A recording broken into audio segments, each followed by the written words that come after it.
Lekker om weer by Logos te wees, môre vriende. En ek sien sommer regtig uit na hierdie week. Ons begin vanmôre met die genesing van die siel seminar. Hy volg op die kruis seminar, maar ek gaan nou vanaand by die inleidende, gaan ek dan net so vir julle weer vinnig in die prentjie bring, ek gaan aandag gee daaraan. Ek wil vanmôre so gou moontlik, vinnig moontlik by dit kom wat ek op my hart gekry het, wat ek glo dan ook Vader se hart is wat hy met julle wil deel. Maar voordat ek nou vanmôre enigstens iets sê, wil ek eers sê julle moet hoor wat ek nou sê. Julle sal moet vanmôre die Vaderhart van Vader God moet oorklop in hierdie boodskap. Hoor julle? Hy kom vanmôre nie soos 'n vader na julle toe nie, hy kom as 'n vader na julle toe. En hy gaan ferm wees, hy gaan reguit wees, hy gaan nie doekies omdraai nie, maar in die hele bediening wat hy vanmôre aan julle as gemeente gee, kom hy in sy vaderhart na julle, en sy hele vaderfiguur na julle, om dan met julle te praat, nie om nou weer te verwond nie, of dan nou weer terug te werk na die verlede toe nie, maar om toch vir julle te bring by 'n punt wat hy dit wat hy wil sê, en ek gaan dit nou vir julle verduidelik, dit wat hy wil sê, bring by 'n punt van 'n volkome deurbraak, sodat julle werklik kan staan op 'n vaste fundament. So, julle sal die vaderhart van Vader God moet oorklop in hierdie boodskap vanmôre, as hy met julle reguit praat. Hierdie boodskap wat vanmôre na julle toe kom, is 'n tydige boodskap. Dit is nou die tyd vir hierdie boodskap. Dit is nou die julle tyd as gemeente vir hierdie boodskap. Dit is nou jou tyd vir hierdie boodskap. Dit is 'n tydige boodskap. Ek kom nie vanmôre met 'n preek na julle toe nie. Ek kom nie om vir julle te preek nie. Maar ek kom vir die aflewering van 'n boodskap uit Vader God se Vaderhart. En ek sê nie hierdie dinge ligtelik nie, hoor. Ek sê dit nie ligtelik nie. So, dit is nou die tyd, dit is julle tyd, dit is ons tyd, my tyd, jou eie persoonlike tyd vir hierdie spesifieke boodskap. 'n Tyd gelede het ek myself afgesonder rondom 'n baie spesifieke gedagte wat ek in my kop gekry het oor 'n Ou Testamentiese beeld. Hierdie Ou Testamentiese beeld, wat 'n Ou Testamentiese uitdrukking is, het in my kop opgekom en my hart gekom. Ek het ook geweet dat dit staan op 2 plekke in die Ou Testament. Dit is 'n Ou Testamentiese uitdrukking, maar daar is iets niets in daai hele uitdrukking, het ek net ervaar. So ek het my gou een kant gekry daar in my spreekkamer. Op daai stadium weet ek was ek geweldig baie aan die bedien. Maar ek het my so 'n bietjie afgesonder, maar ek het nou so 'n bietjie gedagtes sommer net so gegee. Ek het nie gaan kyk waar dit staan nie, ek het maar net my gedagtes laat gaan daaroor. En toe het ek dit eers daarby gelaat en toe weer verder bedien, maar toe raak dit werklik dringend. En toe een oggend 5:00, as ek kan reg onthou, dit was nog donker geweest, het ek my daar in my gebedskamer, spreekkamer, studeerkamer nou een kant gekry. En toe het ek my papiere gereed gekry, Bybel gereed gekry, aantekeningboekie, en toe sê ek, Vader, hierdie beeld leef nou hier in my hart, en ek weet dat U wil vir my iets deurgee in verband met hierdie beeld. Praat nou met my, en toe gaan kyk ek ook waar dit staan, en ek het dit in my agterkop gehad, hy staan op 2 plekke in die Ou Testament, en toe kry ek die eerste ene, toe is ek nou eers daarmee tevrede, en toe begin ek net die gedagtes wat in my kop opkom net neerskryf, en dis al wat ek vanmôre met julle gaan deel. En die gedeelte wat ek het toe kry waar daai uitdrukking toe staan, Jeremia 4 vers 3, ou vertaling, braak vir julle 'n braakland, nuwe vertaling, ploeg vir julle 'n braakland, ploeg vir jou 'n braakland, braak vir jou 'n braakland. Dit is die uitdrukking, dit is die boodskap wat na julle toe vanmôre kom. Maar nou moet ons natuurlik net gou kyk na die breër verband, ou vertaling, lees nou verder en sê, en saai nie onder die doringsie, dit bring net die dood. Besny julle vir die Here en verwyder die onbesnedenheid uit julle harte uit. Tipiese Ou Testamentiese uitdrukking van die besnydenis van die hart. Nuwe vertaling sê, en moenie in die doring saai nie. Wy julle aan die diens van die Here en verwyder alle ontrou uit julle harte uit. Hierdie volk het vir hulle gaan besoedel met die heidendom en met die afgoderry van die heidendom, hulle het van die Here hulle God weggedwaal. Nou kom hierdie jong profeet Jeremia en hy spreek in die naam van die Here en hy spreek hulle aan en hy sê vir hulle, julle moet julle tot die Here bekeer. Hy roep hulle op tot 'n bekering, want bekering word gerig aan die adres van die volk van God. Die volk van God moet hulle tot die Here bekeer. En dit beteken die volgende, verwydering van alle afgoderry nou in hulle geval onder hulle uit, alle onreinhede, alle sondes, alle ongeregtighede, alle leuns, alle onreg, booshede, bedrog, korrupsie, ontrouheid, liefdeloosheid, al hierdie goeders wat van die heidenes moet verwyder word, onder hulle uit afgesny word van hulle, terugkeer na die Here hulle God, en dat die Here gepraat het, Jeremia het gepraat, en die Here praat deur Jeremia en sê, en as julle dit nie gaan doen nie, gaan ek vir julle wegvoer in ballingskap, want julle is onder die wet, ek gaan vir julle straf. Presies wat toe gebeur het. Word in ballingskap weggevoer, toe moes hierdie jong profeet Jeremia weer vir die volk gaan bemoedig in die ballingskap, om weer vir hulle daar die woord van die Here te bring, want hulle het nie hulle braakland geploeg nie. Nou ek wil graag by hierdie beeld aansluit vanmôre. En ek wil dit verder uitbrei, en ek wil dit verder verdiep. Vader se dringende boodskap aan julle is, ploeg vir jou 'n braakland. Dis nou die tyd. Dis nou julle tyd. Dis nou jou tyd. Ek het net uitgevind terloops in daardie hele tyd van hierdie hele saak voorberei, dat die boere in die noorde verstaan 'n braakland anders as die boere in die suide.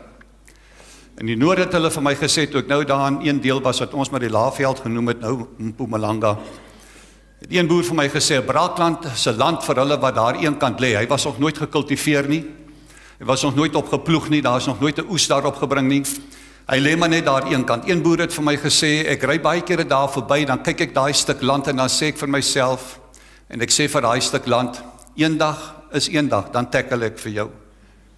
Maar die boer hier in die suide verstaan dit anders. Daar was al op gekultiveer, daar was al boerdery aktiwiteite, daar was al 'n oes gewees. Nou laat hulle die land rus. Hulle laat hom vir ten minste 2 na 3 seisoene rus. En dan kom hulle weer terug. Nou, hoe jy ook al 'n braakland sien, ploeg, sal jy moet ploeg. En ek weet dat die braakploeg loop heel wat dieper as die saaiploeg. Daar sal moet omgeploeg word, daar sal moet klippe uitgehaal word, die slegte peste sal moet verwyder word, en onkruid wat sleg is sal moet verwyder word, terwyl die ander ingeploeg word. Dit moet skoongemaak word, dit moet gereinig word, dan kan dit weer gekultiveer word, dan kom die saaiploeg later van tyd, en dan kan daar gesaai word en geëg word en gewag word vir die reën, dan kan daar 'n oes weer opkom, maar ploeg, sal jy moet ploeg. Dit wat lank braak gelê het, dit wat lank toegemaak is, dit wat lank verborge gehou is, dit wat lank diep in jou hart weggesteek is. Dis nou die tyd dat al daardie diep verborge dinge uitgehaal moet word. Dis nou die tyd vir oopmaak. Dis nou die tyd vir uithaal. Dis nou die tyd vir genesing, herstel en uitsortering. Die goed wat onrein maak, die goed wat seer maak, die goed wat swaar lê en saamgesleep word, die goed wat woedend maak, die goed wat bitter maak, die goed wat as bagasie saamgesleep word, en jy weet mos baggage word garbage, die goed wat huidige verhoudinge vertroebel, onminseer pyn, verbrokkeling veroorsaak, die goed wat diep weggebêre word en jy 'n muur rondom jou bou, om ander weg te hou, sodat hulle net nie oor die muur kan inkyk, om werklik te sien wat in jou binnekant aan die gang is nie. Dis nou die tyd om 'n braakland te ploeg, sê die Here. Dit is 'n boodskap vir alle Christene, van die kleinste tot die grootste, van die jongste tot die oudste. Maar ek wil vanmôre die vrymoedigheid neem om te sê, dis 'n boodskap spesifiek gerig aan my eie geslag, die manlike geslag, want ons praat mos nie. Jy moet 'n seunskind van kleintyd af leer om sy innerlike emosies onder woorde te bring en uit te spreek. Jy moet dit vir hom leer. Vir 'n meisiekind help jy net so bietjie gee, so bietjie rigting, en daar gaan sy. Maar 'n seunskind moet jy leer om dit wat hy ervaar en voel hier in sy binnekant onder woorde te bring. Nou doen ons dit nie. Slip jou huil. Ons wys nie ons emosies nie, want ons is manne. Ons het niemand nodig om vir ons enigstens begeleiding te gee nie. Ons is sterk genoeg om die ding self te doen, man. Ons wys nie ons emosies nie. Dis waarom ek in my spreekkamer, toe ek spreekkamerwerk gedoen het, hoeveel jong manne, fris uitgegroeide jong manne en manne voor my sien sit het. Uiterlik fris en sterk geboude manne, maar binnekant net so 'n klein fetusie, het nooit ooit emosioneel volwasse geraak nie. Ek wonder hoeveel keer in my spreekkamer moes ek geluister het na vrouens. 95% van die mense wat my spreekkamer besoek het, was vrouens. Mans praat nie, mans wil nie kom nie, jy moet baie keer 'n brief skryf, jy moet hom gaan sien, jy moet vir hom sê, kom, ek wil met jou praat. Stel nie daaraan belang nie, maar dan moet ek myself onderbreek. In die afgelope paar jare daar 'n verandering beginne inkom. En man is meer gewillig om te praat, en selfs op tienerkampe, die seunskinders meer besig om nou uit te kom en te praat. En ek dink tog, dat Angus Buchan se bediening het iets daarmee te doen, om net weer 'n ruimte te skep in ons land, vanaf verskillende verhoë, om net weer 'n ruimte te skep vir die manne, om te kan kom praat en iets te kan uitbring, mag nog ver te min. Maar die vrouens kom sit daar, meer die emosionele samestelling, meer die een wat ingestem is op verhouding, hulle sal veg vir die behoud van verhoudinge. Maar ek het dit hoeveel keer gehoor in daai spreekkamer, dan sit die vrou daar, dan sê sy, jy weet Dominee, ek wens net dat ek kan weet wat in my man se kop en wat in sy hart aangaan, want jy sien my man praat mos nie. Ofwel, as die man saamgekom het as ouers, ek deel wat daarvan beleef, maar in hierdie een geval, sien ek nog daai man en vrou, dis nou al hele knop jare gelede, maar ek sien hulle nog, ek kan hulle afskilder. Die man het kom sit, hy net so voor hom gekyk op die mat, die vrou het nou kom inleidend praat, waaroor hulle kom praat het, oor hulle 17-jarige seun, wat nou matriek is, hy is besig met matriek eksamen, en hulle is bekommerd oor hom, en sy het nou probeer om nog so te begin uitlê, toe begin hy skielik te praat, terwyl hy net so voor hom kyk op die mat, hy het nie opgekyk nie, ek sal dit nog nooit vergeet nie, en ek haal hom aan, ek dramatiseer nie, skielik kom hy in op die gesprek, terwyl hy so op die mat kyk, en hy sê, ai Dominee, ek het so probeer om 'n goeie pa vir hom te wees, maar in die afgelope tyd het ons agtergekom, daar pla iets vir hom, iets is nie reg nie. Ek het nou een aand ingestap in sy kamer, en ek het vir hom gesê, Boeta, pa sien mos nou, daar is iets verkeerd. In die afgelope paar weke is jy nie jouself nie. Jy sosialiseer nie met ons nie, jy kom nie uit vir aandete nie. Jy doen nie jou huiswerk nie, jy sit net die hele tyd hier in jou kamer toegesluit. Jy praat met niemand nie.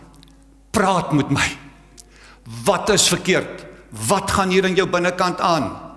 Dat ek kan kyk, dat ek jou kan help, of dat ek hulp vir jou kry, maar asseblief, praat met my. En toe kyk jy vir die eerste keer op daai ou se gesig, sal ek nooit vergeet nie. Sê vir my, maar Dominee 3 weke gelede, toe skiet hy homself dood binne in die stort. Hy sê, my vrou was besig om die skottelgoedjies te hanteer, ek was al wegwerk toe. En sy het gehoor, hoe kom hy in die badkamer ingestap, sy hoor, daar gaan die stort aan, hy blok daai dag vir 'n vak wat hy die volgende dag moet skrywe. En terwyl sy besig is aan met die skottelgoed, en toe hoor sy iets en sy staan stil, en sy sê vir haarself, het ek nou iets gehoor, of het ek nou nie iets gehoor nie? En sy droog haar hande af, en sy stap na die badkamer toe. Klop aan die badkamer deur. Boeta, Boeta, vat aan die knop van die deur, en hy's gesluit. Daai vrou het hysteries oor die pad gehardloop na 'n buurvrou toe. Daai 2 vroumense daai deur geskouer tot hulle hom opgebreek het.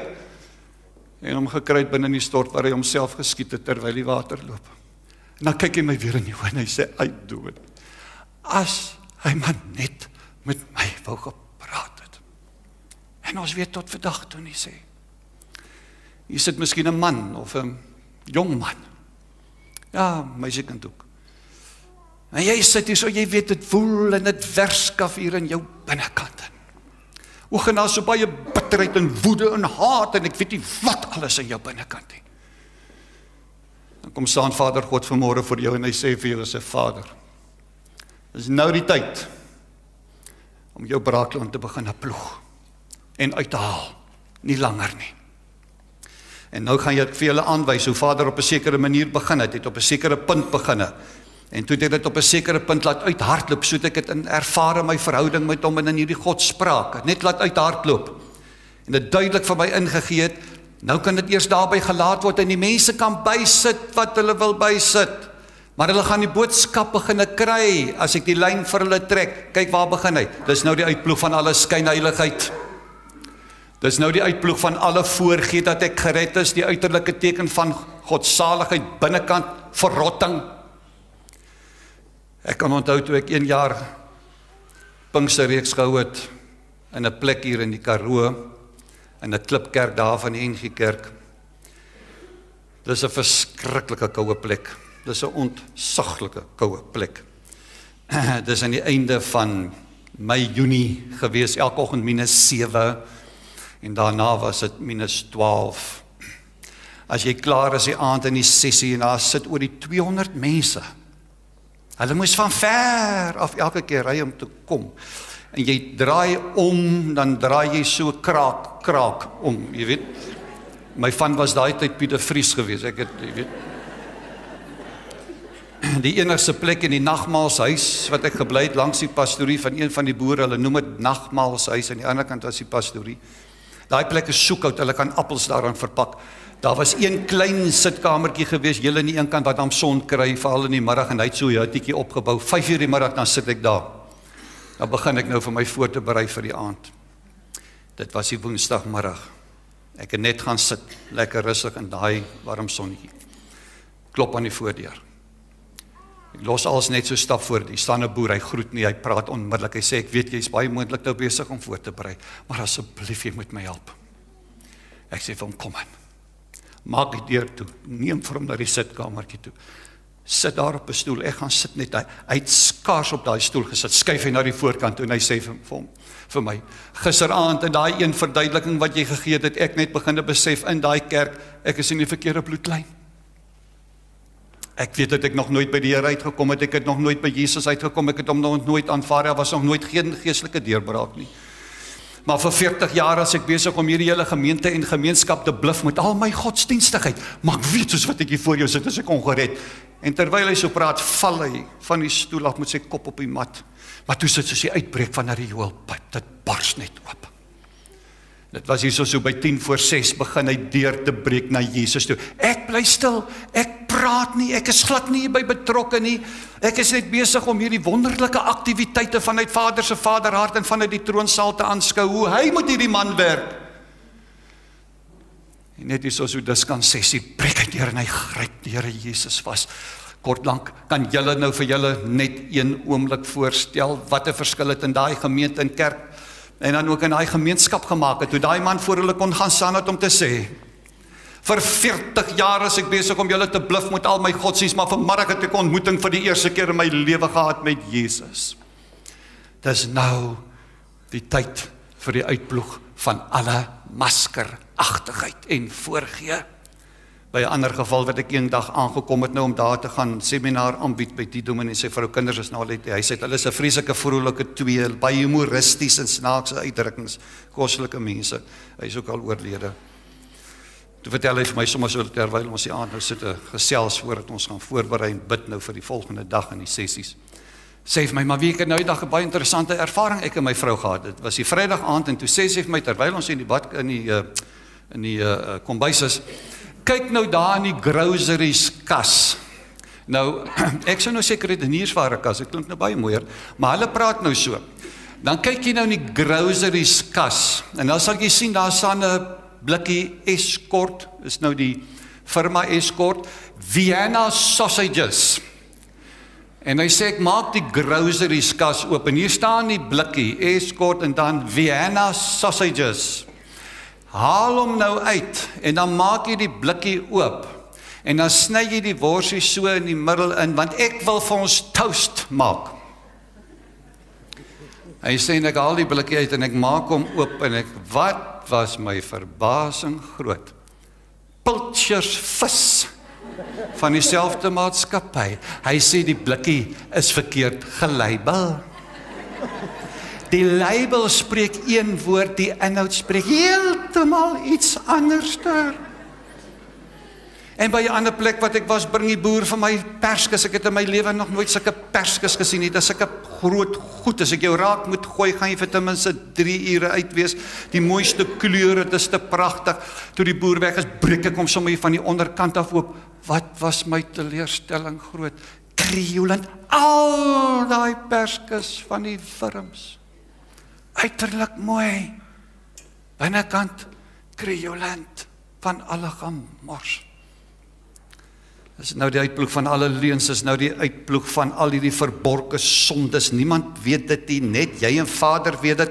Daai privaat boesem sondes wat jy so lekker toemaak, dit sal moet kruis toe.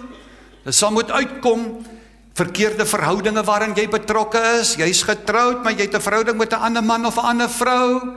Jy leef 'n leuen teenoor jou eie huweliksmaat en teenoor jou eie kinders en almal rondom jou. En ek haal aan uit die spreekkamer en jy weet dis verkeerd en dit veroorsaak ontsaglike pyn, maar jy so vasgevang daan. Jy kan nie loskom nie. Jy sal moet loskom. Kom ek sê dit vir jou.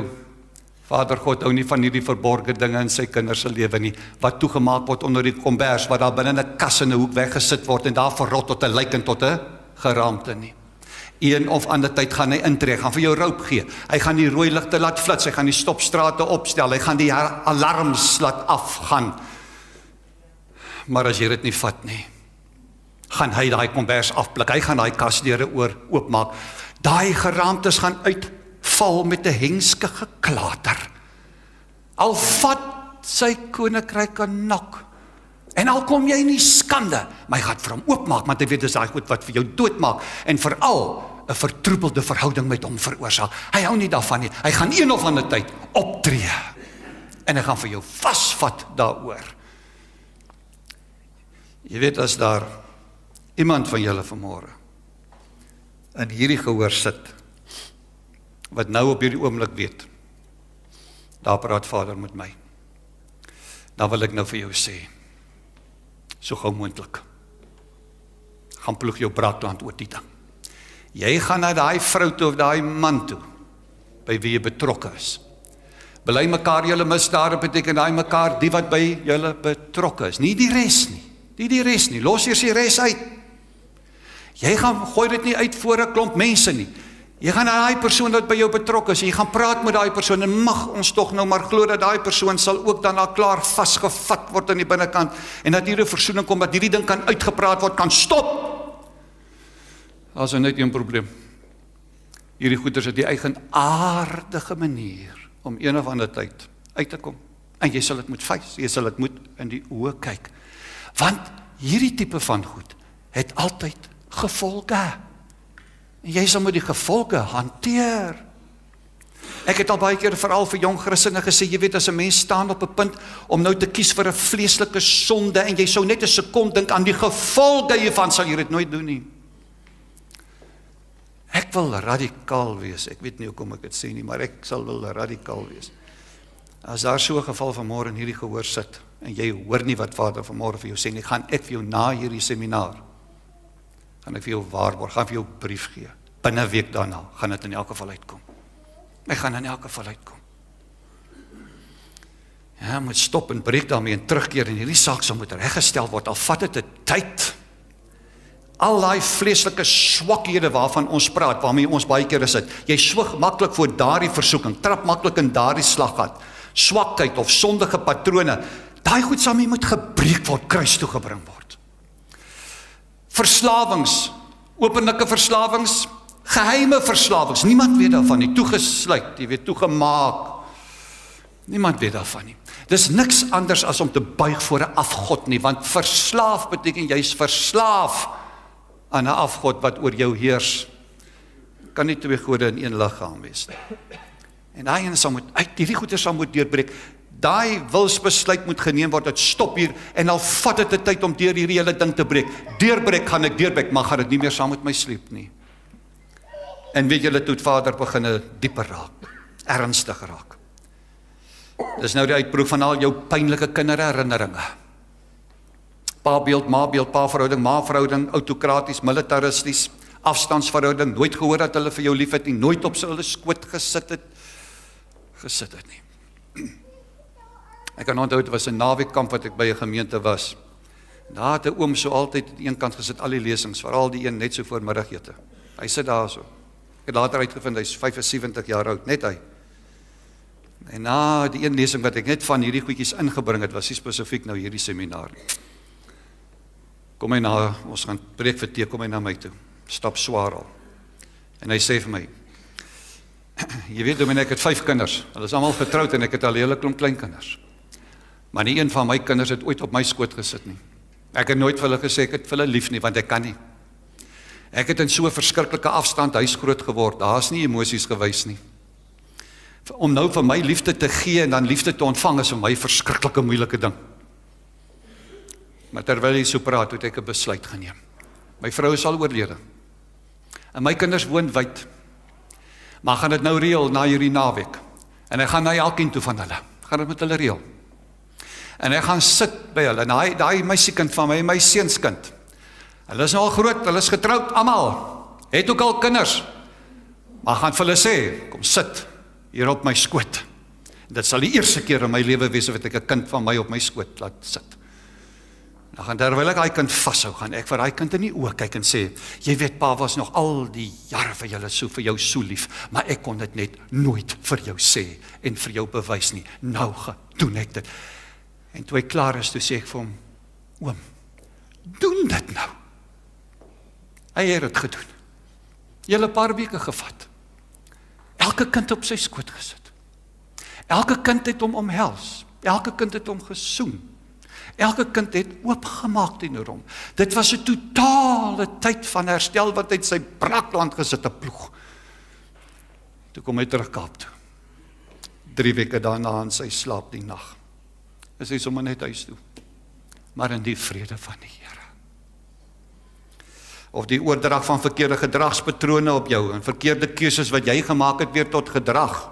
Innerlike geloftes wat jy aan jouself gemaak het, negatiewe gevoelens teenoor jou ouers en enige persoon, vloeke wat jy uitgespreek het, vertroebelde verhoudings waarin jy leef, wortels van verwerping en rebellie en bitterheid en trots waarin jy leef. Maak nou net hier in jou 10de breinveld so 'n nota. Vanaand praat ek daaroor. Gaan dit vir jou in die hand gee. Dan gaan ons kyk na hierdie goed waarvan ek nou gepraat het. Dis my inleidende tot die res van die week. Of die pyn en die seer en die bekommernisse wat jy in jou hart dra vanuit jou kinderjare, van dit wat jy in jou kinderjare beleef het, soos molestasies. Donderdag aand kom ons weer daarby. Vernederings en bespottings wat jy as kind moes verduur het. Mense wat jou gedrop het, beskinder het en beswadder het en besteel het. Jou man wat jou verruil het vir 'n ander vrou, jou net so met die kinders gelos het. Die vrou, jou as vrou, het jou man jou gelos en jou net so met die kinders gelos. En nou moet jy pa en ma, man en vrou, alles in een wees. En dit woel en dit werskaf hier binnekant in jou. Of die emosionele seer wat jy beleef van iemand wat baie naby aan jou skielik dood is, en veral die manier waarop dit gebeur het, met al hierdie ontsaglike, onverwerkte klomp emosies wat rondhardloop. Ek het dit so geformuleer. Die traumatiese ervaring wat jou geruk het en ingedompel het in 'n warboel van emosies waarin jy jouself soek en jy verval het in die diepste depressies en nou sit jy in daai put en jy voel jy kan nie daar uit nie. Veral die traumatiese verlies van 'n geliefde deur selfmoord, wat vermoor is, motorongeluk, tragedie, natuurramp. Maak nou weer 'n nota aan jou 11de breinveld. Woensdag aand praat ek hieroor. Daai een groot beseerde emosie, gaan net aan hom Woensdag aand aandag gee en die Donderdag aand aan die res. Droefheid, die hantering van droefheid as gevolg van 'n traumatiese verlies. Toe daar diep in jou menslikheid ingedryf is op 'n onmenslike manier. Deur verkrachting, deur diefstal, ingebreek is in die privaatheid van jou huis. Toe jy veronreg is, benadeel is, en iemand anders bo jou bevorder is. Daardie skok en verwarring wat jy nou nog beleef omdat jy op 'n te laat stadium uitgevind het, jy is nou die hele tyd 'n aangenome kind. En die gewetenswroging waarmee jy al die jare sit, omdat jy jare gelede 'n abortus toegelaat het, en niemand weet dit nie. En die seer van om jou werk te verloor, en spanninge van die ineenstorting van jou finansies, jou besigheid bankrot gegaan het, en daar's bedrog wat jy gepleeg het, en daar's 'n hofsaak op pad. Al die emosies van 'n terminale siekte wat by jou gediagnoseer is, met 'n swak prognose. By jou man, en by die vrou, en by die seun. Seun is intussen tyd oorlede. Vrou is oorlede.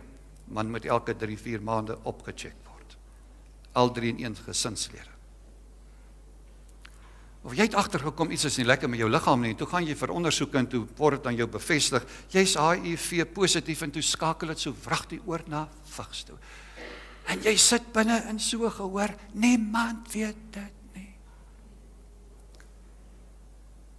En julle sal verbaas wees, net terloops as ek my by hierdie gemeente waaraan ek nou behoort, dit kan sê, oor die hele land, waar ons by verskillende denominasies en eredienste, sulke tipe van sessies staan, waar mense daarna na my toe kom, en sê, daai wat jy genoem het van die vigs, dis ek. Maar niemand weet dit nie. Het julle al met hierdie mense gesels? Broer, het julle al 'n pad met hulle gestap? Het julle al ingekom in hulle leefwêreld om net vir 'n tyd saam met hulle te leef? Soos nou eendag in 'n groot gemeente wat die predikant met sy dogter voor die gemeente verskyn het om haar vas te hou. En vir hulle te sê, wat nou in die rapport alles van ons gesê is waar. En daar is 'n seentjie gebore uit daai hele verhouding. Die seentjie, ma is HIV positief, pa, kerel. Die seentjie is met vigs in hom ingebore. Hy was 4 jaar oud op daai stadium toe ek by daai gemeente was. Hoe hulle die oggend dit erken het voor die gemeente. En dit vir hulle uitgebring het, die pa wat die dominee van die gemeente is, met die meisiekind van. Toe hulle klaar is, begin die gemeente opstaan. En hulle kom, is 'n baie konservatiewe tipe gemeente. Maar hulle kom almal gestap. Hulle maak 'n kring rondom die dominee en sy dogter. Hulle lê vir hulle die hande op. En hulle begin vir hulle te bid.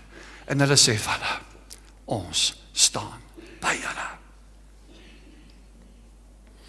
Hulle is vandag besig om oor die hele land hulle getuienis te gee, tot by die algemene synode van 2005 het hulle opgetree. Wow. Al die verwarrende emosies wat in jou gevind is,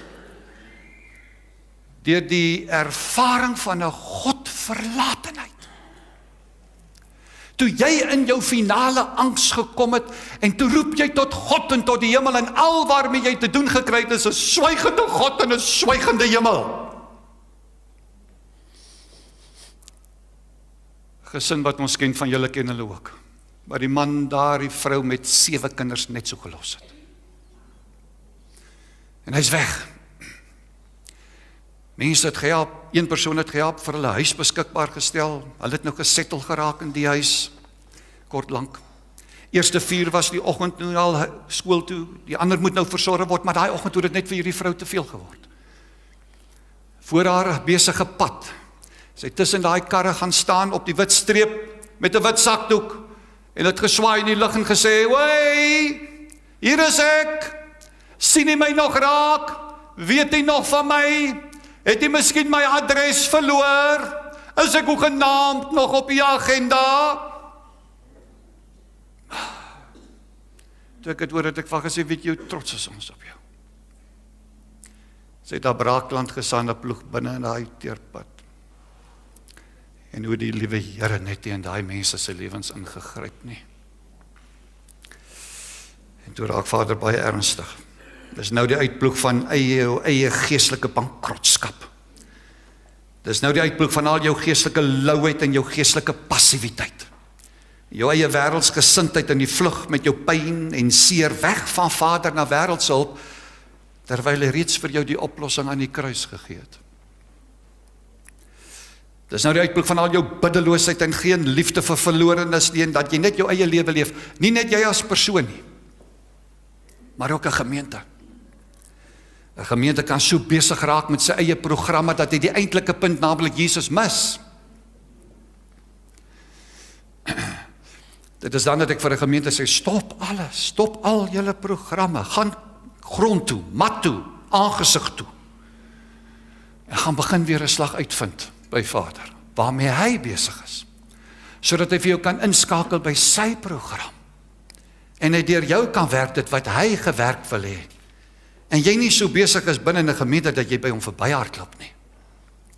Dit is nou die uitploeg van al jou negatiewe denke oor jouself en oor alles wat met jou gebeur het en wat die lewe aan jou gedoen het en wat mense aan jou gedoen het, en nou sit jy met al die negatiewe opgehoopte, opgekropte, negatiewe gevoelens vanuit daai denke, en nou sit jy met daai depressies, met daai skizofreniese persoonlikheid, met daai perfeksionisme, met daai fyn gevoeligheid en maklik geïrriteerd en humeurig en angstig en bevrees en bevoeterd.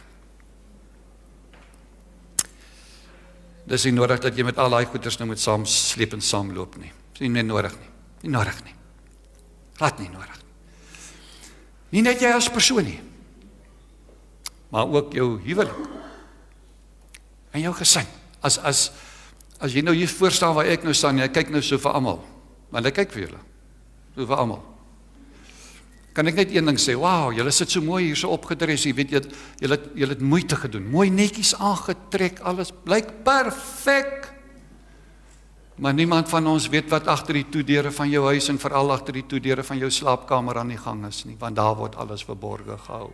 En hy werk in die verborgende, sê die Here. Hy werk in die verborgene. Dit wat daar verborge gehou word, dis waar hy wil inbreek in sy kinders se hele bestaan. En nou kan julle vir my vra, maar hoekom? Hoekom wil Vader hierdie hele saak doen van hierdie uitploeg van die braakland? Hy wil hê dat sy bruid moet nou rein kom, al die foutjies in die rok moet nou uitkom. Hy wil 'n skoon kanaal hê, waardeur hy kan vloei met sy lewe en Christus in jou kan beginne deurvloei in hierdie skoon kanaal in die wêreld in, hoor nou wat ek sê, vir die insameling van die laaste oes. Vir die insameling van die laaste oes, daar gaan nie nog 'n ander oes wees nie. Dis nou die insameling vir die laaste oes. En Vader wil hê dat sy kinders moet nou klaar kry met allerlei jou goetertjies. Dit moet nou klaar kom. Ons moet nou loskom daarvan. Die grootste ding waarvan hy jou verlos het is van jouself. Sodat hy nou sy plan kan werklik in hierdie land veral waarin ons leef, kan nou begin uitvoer deur Christus se vergestalt, deur 'n skoon kanaal as die liggaam van Christus, rein bruid. En homself so vergesteld aan hierdie wêreld vir die insameling van die laaste oes. En mense vra vir my, nou moet ek dit nou gaan oopmaak voor die gemeente, moet ek nou alles gaan uitbring voor 'n beraader? Ek praat nie daarvan nie. Praat glad nie daarvan nie. Gaan na Vader toe. Gaan praat met hom. Hy is jou pa. En die Heilige Gees is jou beste beraader en jy is jou beste terapeut. Jy weet. Gaan trek jou kring. Gaan trek jou kring. Al trek jy hoeveel kringe? Maar trek jy lang kring, trek jou kring, begin daarmee. Jy daar in 'n kamer gaan, vat 'n stuk bordkruit en trek 'n kring. Gaan daar waar jy kan vir jou afsonder en jy veilig is, gaan vat 'n stok en trek daar in die grond 'n kring en klim in die binneruimte van daai kring. En sê, Vader, begin dit te werk binne die ruimte van hierdie kring. Begin by my. Maar ek het dinge om reg te maak met u. Ek het dinge om reg te maak met my vrou, met my man en my kinders. En weet jy net terloops, hierdie dinge is in ons land aan die gang. Dit word net nie uitgesaai oor die radio en op die televisie nie. Ons is getuies daarvan. Waar kinders na die ouers toe terugkom om te sê, ons het teen julle gesondig en teen die gesag van die Here. Maar omdat ons by die Here uitgekom het en ons saak met hom reggemaak het op die geestelike kamp wat ons verlede week bygewoon het, kom ons om hierdie saak met julle reg te maak. En ons wil ons graag nou as kinders, 4 van hulle tieners, wil ons nou onsself aan julle dissipline onderwerp, want ons onderwerp ons aan die gesag van Christus, wat die hoof van hierdie huis is. Ek haal hulle aan. Terloops net. Ek het toe gaan kyk waar staan die tweede gedeelte, daai tweede uitdrukking. Hy staan in Hosea 10 vers 12. Ou vertaling, braak vir julle braakland, nuwe vertaling, ploeg vir julle nuwe land. Nuwe land is altyd die simboliese van 'n dieper geestelike dimensie, van 'n hoër vlak, van 'n nuwe seisoen, van 'n nuwe geopende deur. Ek glo. Van 1978 af, wat hy 'n pad met hierdie gemeente gestap het, en jy het gesê volgende jaar is dit 40. Hoor julle? Woestynreis deur, nou soos op pad regtig Kanaan toe. Baie stof tot dankbaarheid in hierdie woestynreis. Die ewigheid terloops, as ek myself kan onderbreek, die ewigheid sal eendag openbaar wat die Here God gedoen het in die geskiedenis van Suid-Afrika geestelik deur die beslaglegging van hierdie gemeente in 1978. Toe was 21 lidmate klaar aan die gang, ons noem maar lidmate, groepie van 21 klaar aan die gang met die naam Logos.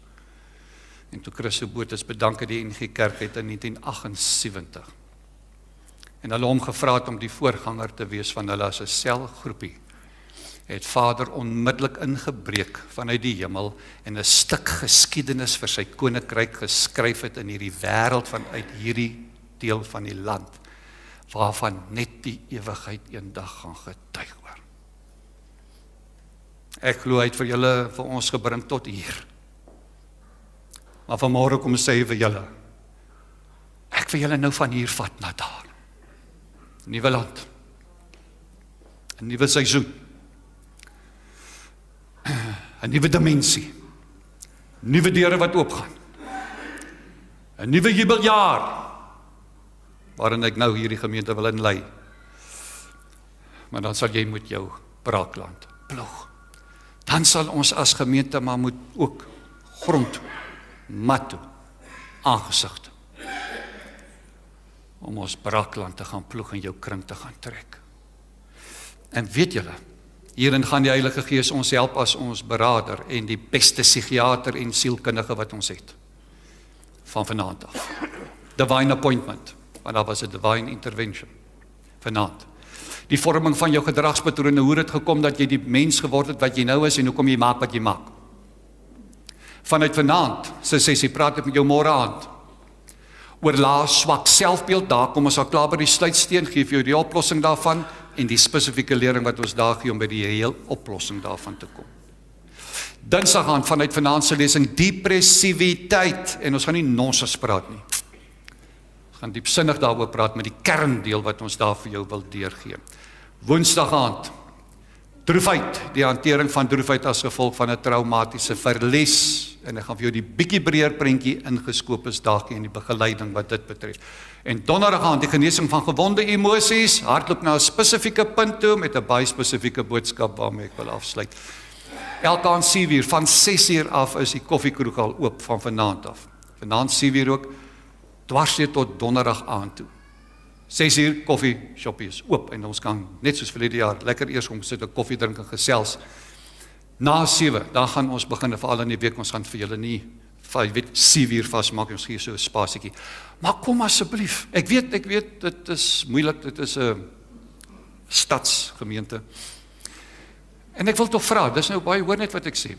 Klein kindertjies, klein kindertjies, moet hulle tog nie in die gehoor inbring nie, laat hulle maar opgepas word, dis nie vir hulle nie. Die een ouer moet hulle oppas en die ander ouer kom, as jy nie kan mense kry wat hulle oppas nie. Laat hulle tog daar rustig wees. Die rede hoekom ek dit vra, is dat jy moet so ingestem wees op wat ek sê, want dit is diep stof. Dit is nie oppervlakkige goed nie. En jy moet elke sekond by my bly. En dan moet niks wees wat jou aandag aftrek of wat jou verdeel nie. Kom op daai manier, bring jou aantekeningboekie saam, ek gaan vir julle heel wat goedjies soek in die hand gee, en ons gaan vir julle help om dit weer te laat vasval.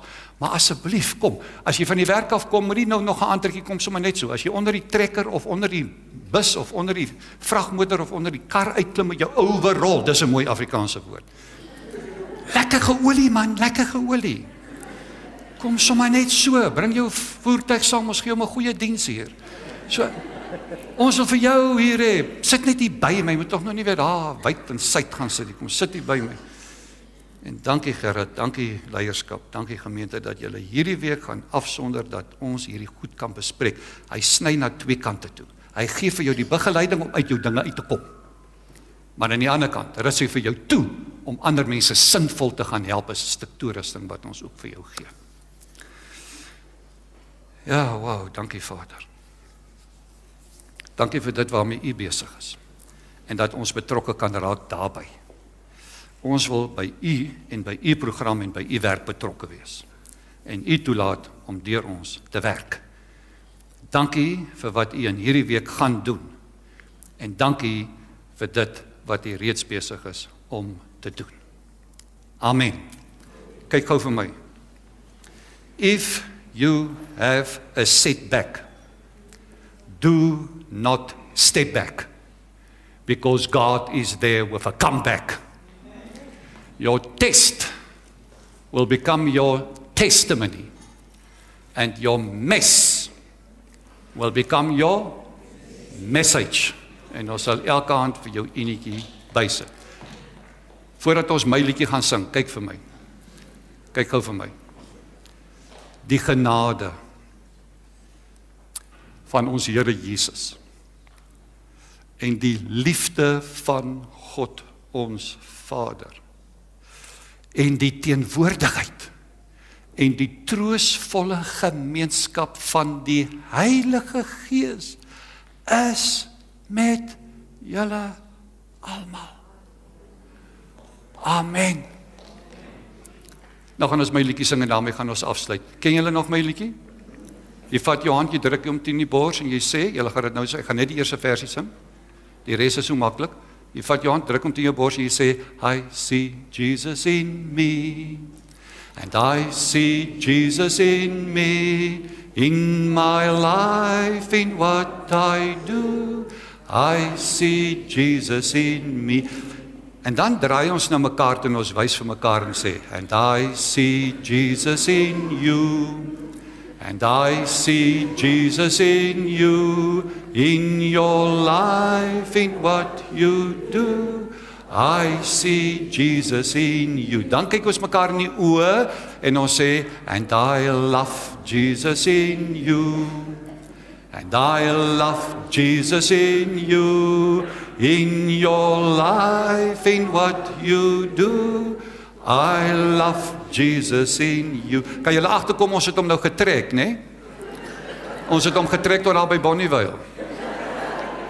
Nou gaan ons hom hou net tot hier as ons staan, en dan gaan ons hom lekker op die noot sing. So kom, staan saam met my. Jy vat jou hand, party staan stadiger op.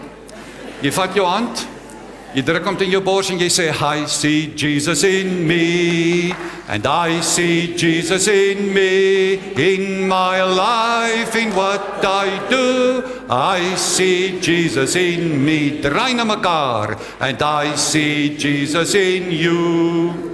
And I see Jesus in you, in your life, in what you do. I see Jesus in you. In die oë, and I love Jesus in you. And I love Jesus in you, in your life, in what you do. I love Jesus in you. Stap nou na mekaar, druk mekaar, ander man se vrou net om die skouer. Seën mekaar. Sien julle vanaand 7 uur, asseblief.